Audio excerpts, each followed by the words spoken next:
Hello dear students, welcome back to my channel physics SPC. Centre of mass का एक question. A block of mass small m is placed on the top of bigger block of mass capital M as shown the figure. All the surfaces are frictionless. The system is released from rest. The shift of the center of mass of the system when m reaches the bottom. ये figure दे रखा है, ये chart छोड़ रखिए। चलो समझते हैं। सबसे पहले मैं आपको एक ये फिगर बना लेता हूँ।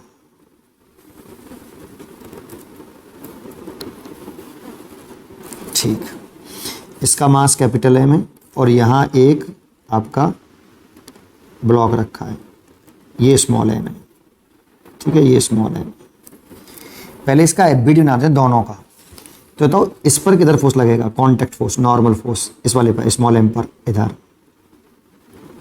n। और ये ब्लॉक इस सरफेस पे किधर लगाएगा? तो सरफेस पे लगेगा इधर n। अच्छा, एक अर्थ लगाएगी स्मॉल m पर mg नीचे की तरफ, और एक अर्थ कैपिटल M पे भी लगाएगी कैपिटल mg, और एक सरफेस इस ब्लॉक पर या कैपिटल M वाले पर बेज पर लगाएगा आपका n1 मान लेते हैं। ये ब्लॉक और वेज पर लगने वाले फोर्स को हमने दिखा दिया है। अब मेरे को सोच के बताइए आप, क्या आपका ब्लॉक स्मॉल m ब्लॉक की बात कर रहे हैं ऐसे, क्या इस पर नेट फोर्स जीरो है? तो नहीं। अगर ब्लॉक पर हम फोर्स की बात करें तो ब्लॉक पर एक फोर्स तो ये लग रहा था, n स्मॉल m की बात कर रहे हैं, और एक mg ऐसे लग रहा है। क्या इसका नेट फोर्स जीरो है? तो नहीं। तो net force on small m does not equal to zero. स्मॉल m पर नेट फोर्स जीरो नहीं है। एक बात ऐसे कैपिटल M पर अगर देखें हम, तो कैपिटल M पर भी नेट फोर्स जीरो नहीं होगा ब्लॉक पर। ये कैपिटल M है, इस पर एक अर्थ लगा रही थी कैपिटल mg, और इस पर एक आपका ये सरफेस फोर्स लगा रहा था ये कैपिटल N, और क्या लग रहा था? एक ये अर्थ लगा रही थी, इस सरफेस ने लगाया था कैपिटल N1, है ना? ये लग रहे हैं बस केवल आपके इस पे। तो इस पर भी नेट फोर्स जीरो नहीं है। ये सबको देखो, इसका सबका नेट जीरो है क्या? नहीं। तो F net on capital M ये भी जीरो नहीं है। क्या अगर हम सिस्टम की बात करें, F net force on system, system में मैं स्मॉल m ब्लॉक और कैपिटल M ब्लॉक को मान रहा हूँ, तो ये भी जीरो नहीं है भाई। क्यों? सोचो, देखो पूरे सिस्टम को देखें तो ये वाला फोर्स चलो इससे कैंसिल हो गया, इसने इसको कैंसिल कर दिया। सिस्टम की बात कर रहे हैं, क्या इन दोनों का सम इसके बराबर होगा? तो n1 क्या इक्वल होगा capital mg plus small mg के? नहीं होगा भाई। क्यों नहीं होगा? क्योंकि ये फ्रिक्शनलेस सरफेसेस है, तो ये ब्लॉक पीछे सरकेगा, और ये वाला ब्लॉक नीचे सरकेगा, तो ये पीछे सरकेगा। तो इस वाले केस में n1 जरूरी नहीं है इस mg और कैपिटल mg को बैलेंस करे। बट एक बात इंपॉर्टेंट है, बट कि जो नेट फोर्स है, ध्यान से देखना, net force on system small m in capital M in x direction zero है। x डायरेक्शन में नेट फोर्स नहीं लग रहा, चेक कर लो। सिस्टम की बात करें, दोनों को मिला के ये इससे कैंसिल हो गया। अब ये जो फोर्स लग रहे हैं, देखो ये तो कैंसिल होगा भाई। पूरे सिस्टम पर अगर देखेंगे तो ये इसको कैंसिल कर देगा। ये इस पर लग रहा है, इस पर लग रहा है, पूरे सिस्टम की बात कर रहे हैं, एक अलग अलग की तो बात ही नहीं कर रहे। तो ये इसको कैंसिल कर देगा, बचे ये।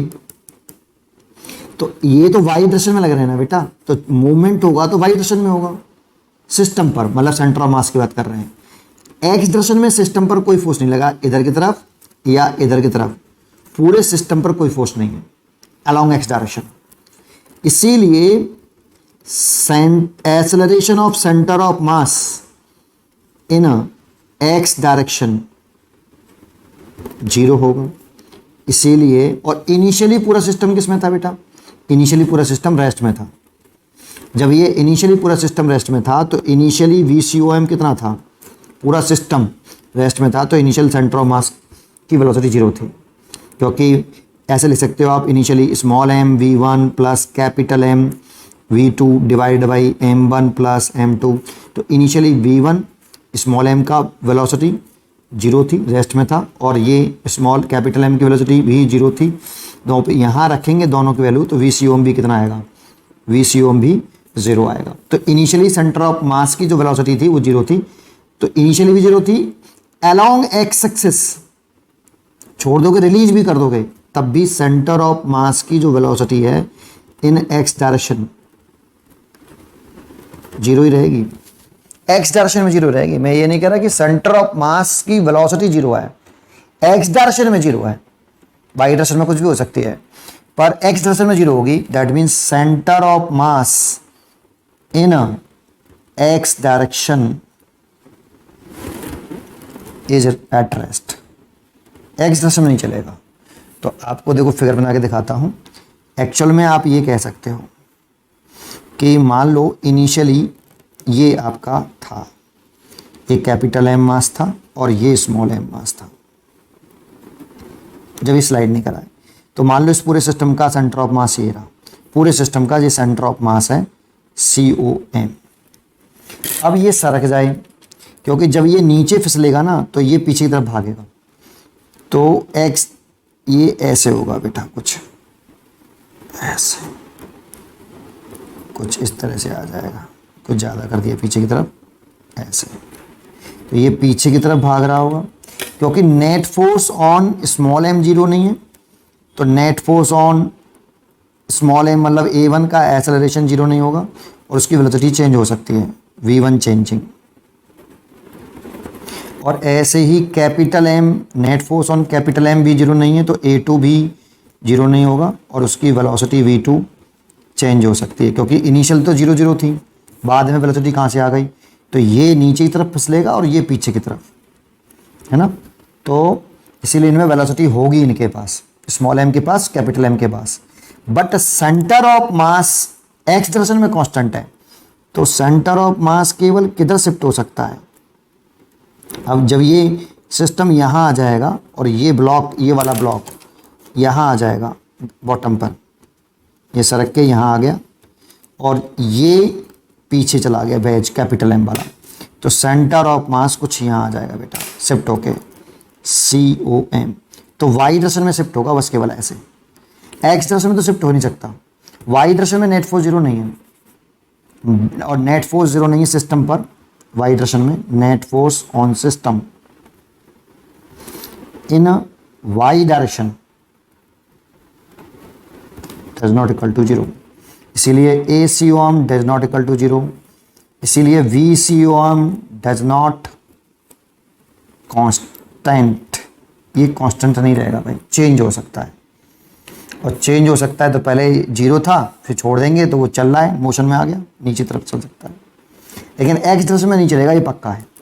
इसीलिए इसका आंसर हम क्या लिख सकते हैं, right of initial position parallel to the base, तो ये तो गलत हो गया। लेफ्ट, राइट और लेफ्ट में, राइट में और लेफ्ट में तो सेंटर ऑफ मास मूव ही नहीं करेगा, अलोंग एक्सिस तो चल ही नहीं सकता।